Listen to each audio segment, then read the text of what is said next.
আমাৰ আনন্দপুৰ শিৱ পূজা সমিতিৰ আচলতে যিখিনি মানুহ ইয়াত মানে সহযোগী সদস্য খুব আগ্ৰহী আৰু সকলোৱে মিলা প্ৰীতিৰে ধৰ্মীয় অনুষ্ঠানখন প্ৰতি বছৰে সুচাৰুৰূপে পালন কৰি আহিছে আৰু প্ৰতিজনে মানে সমাজৰ হিতৰ কাৰণে কাম কৰি আহিছে। আচলতে ধৰ্মীয় আজি কাৰ্যসূচী মানে আমাৰ হিন্দু মুছলমান বুলি কোনো কথা নাই, একতাৰ সমন্বয়ৰ দ্বাৰাই এইটো কৰা হৈ যায়। প্ৰথম আমাৰ কাৰ্যসূচী আছিল হেৰি মানে প্ৰথম পূজা উদ্বোধন আছিল, পতাকা উত্তোলন আছিল, স্বচ্ছ ভাৰত অভিযান আছিল, গধূলি স্থানীয় আয়তীৰ দ্বাৰা নাম প্ৰসংগ আছিল। গতিকে আৰু ৰাতিপুৱা 4 বজাত প্ৰসাদ বিতৰণ হৈছিল, তেতিয়া পূজা শেষ হৈছিল। আৰু দ্বিতীয় দিনা আছিল আমাৰ হেৰি নাট্যদল আছিল, নৱৰূপ নাট্যদল। আচলতে দেখা পোৱা গৈছে আমি আচলতে আগতো আমি বহুত মানে মিনিষ্টাৰ MLA আমি মানে ইয়াত মানে জনাইছিলোঁ আমাৰ মানে যিটো অৰ্থনৈতিক মানে টনকিয়াল ব্যৱস্থাটো নাই, কিন্তু আমি স্বাৱলম্বী হিচাপে কামটো কৰি আছোঁ। তাৰ কাৰণে আমাৰ গোটেই কামখিনি সুচাৰুৰূপে চলাত অসুবিধা হৈছে। আমি এতিয়ালৈ কিন্তু কোনো সঁহাৰি পোৱা নাই টকা পইচাৰ ক্ষেত্ৰত অসম চৰকাৰৰ পৰা। আমি ইতিমধ্যে আবেদনো কৰিছিলোঁ। অসম দৰ্শন আঁচনিৰ কাৰণে আমি ইতিমধ্যে এপ্লিকেশ্যন কৰিছিলোঁ। অসম দৰ্শন আঁচনিটো আমাৰ কিন্তু এপ্লিকেশ্যনৰ ক্ষেত্ৰত বা আমি যে সেনেকুৱা সঁহাৰি পোৱা নাই এতিয়াও। গতিকে অন্যান্য ঠাইত মন্দিৰ মছজিদত পোৱা বুলি শুনিছোঁ, কিন্তু আমাৰ আনন্দপুৰ এই শিৱ মন্দিৰত আমি কিন্তু চৰকাৰী অনুদানৰ ফালে একো পোৱা নাই।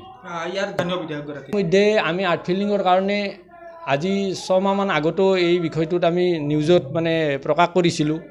আৰু এতিয়াও কওঁ যে আৰ্ট ফিল্ডিঙৰ কাৰণে আমি চৰকাৰক অনুৰোধ জনাইছোঁ, টানি অনুৰোধ জনাইছোঁ, যাতে এই আৰ্ট ফিল্ডিঙৰ কাৰণে আমাৰ এই কামখিনি যাতে চৰকাৰে হাতত লৈ আমাক সুচাৰুৰূপে কৰি দিয়ে, সেই কথাটো আমি কৈছোঁ।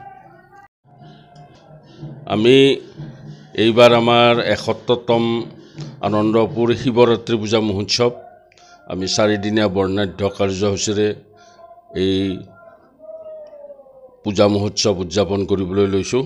আৰু এই চেগতে আমি সমূহ অসমবাসী ৰাইজক প্ৰীতি আৰু সম্ভাষণ জনাইছোঁ যে আমাৰ এই পূজা সমিতিৰ এটা বিশেষত্ব যে আমি অইন কিছুমান ঠাইৰ দৰে চাঁদা সংগ্ৰহ কৰি বা বাটত ৰছী টানি টকা সংগ্ৰহ কৰি আমি পূজাৰ আয়োজন নকৰোঁ।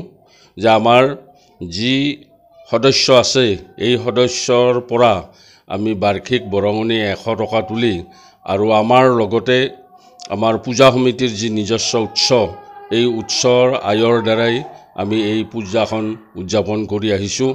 আমি কোনো মানুহৰ ঘৰলৈ গৈ আমি চাঁদা সংগ্ৰহ নকৰোঁ। আৰু সেইকাৰণে আমাৰ আনন্দপুৰ শিৱ পূজা সমিতিখন এটা বিশেষত্ব থকা আমাৰ পূজা সমিতি।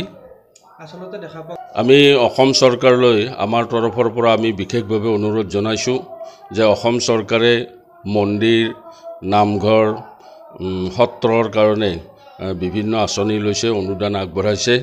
আমিও যিহেতু আমাৰ অতি পুৰণি এই ধৰ্মীয় অনুষ্ঠান, এই ধৰ্মীয় অনুষ্ঠানখনত আমি চৰকাৰৰ পৰা বিশেষ তেনেকুৱা ধৰণৰ কোনো সাহায্য পোৱা নাই।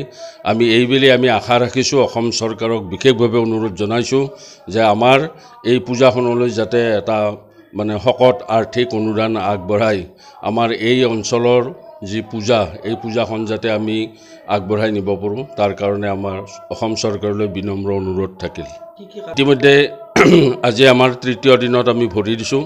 আমাৰ প্ৰথম দিন আছিল আমাৰ ৰাতিপুৱা পতাকা উত্তোলন, শ্বহীদ তৰ্পণ, বৃক্ষৰোপণ, জল আহৰণ, তাৰোপৰি সন্ধিয়া আমাৰ পূজা উদ্বোধন, শিৱপুৰাণ পাঠ, ধুনি প্ৰজ্বলন আৰু স্থানীয় আয়তীৰ দ্বাৰা আমাৰ নাম প্ৰসংগ।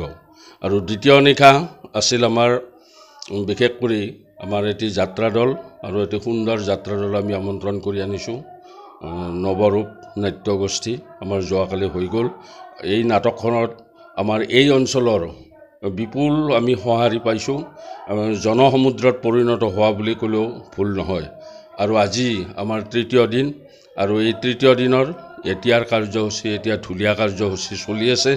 আৰু এই ঢুলীয়া কাৰ্যসূচী অন্ত পৰাৰ লগে লগে আজি আমি 2টা বিশেষ আটক ধুনীয়া নৃত্য দল আমন্ত্ৰণ কৰি আনিছোঁ আৰু এই নৃত্য দলটোৱে আমাৰ নৃত্য পৰিৱেশন কৰিব আৰু অহাকাইলৈ আমাৰ চতুৰ্থ দিন অৰ্থাৎ অন্তিম দিন আৰু এই অন্তিম দিনত আবেলি ঢুলীয়া প্ৰদৰ্শন আৰু ভাওনা থাকিব আৰু সন্ধিয়া আমি সুদূৰ মঙললৈ দেওমৰ্ণৈৰ ৰাজশ্ৰী চহৰীয়া দলটিক আমি আমন্ত্ৰণ কৰিছোঁ আৰু এই দলটিয়ে নাগৰা পৰিৱেশন কৰিব আৰু আমি আশা ৰাখিছোঁ অহাকালিও ইয়াত জনসমুদ্ৰত পৰিণত হ'ব। ইতিমধ্যে চাৰিওফালে প্ৰচাৰ হৈছে যে অহাকালি যি নাগৰা দল এই নাগৰা দলটো এটা খুব ভাল দল, গতিকে আমিও আশা ৰাখিছোঁ যে অহাকালি যাতে মানুহ যাতে ইয়াত জনসমুদ্ৰত পৰিণত হয়।